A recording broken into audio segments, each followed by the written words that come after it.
Some corruption news now, and investigators probing the alleged loss of 21 billion Kenya shillings in the Arror and Kimwarer dam projects say they could arrest at least one cabinet secretary and top officials of the Kerio Valley Development Authority before the end of this week. Citizen TV has also learned that some of the beneficiaries of the said blunder still have the cash intact in their accounts. Hassan Mugambi has the latest on that investigation front.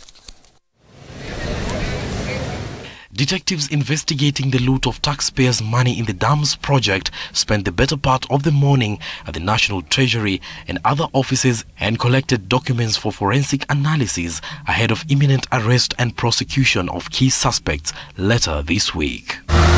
Correspondents from Italy show some of the beneficiaries of the said plunder could still be having the money intact in their accounts. Some received diverted colossal amount paid in euros and have since confessed to detectives that they are not aware how and why the questionable payments were deposited in their accounts. According to our sources, others have opted to surrender but have been asked to do so procedurally. This forms part of evidence the detectives are banking on to build their case and adduce high-threshold evidence extracted from directors of 107 companies to whom the monies were paid.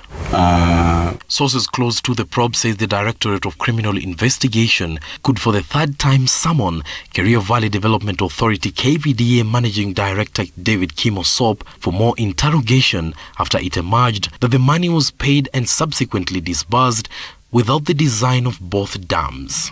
Last week, Treasury Cabinet Secretary Henry Rotich was hard-pressed to come out clear on his statement on commercial contract and facilities agreement signed prior to the release of an accounted payout. He had a hard time explaining whether the signing of the contract was done in a ceremony after detectives insisted on seeing photos and venues of the ceremony.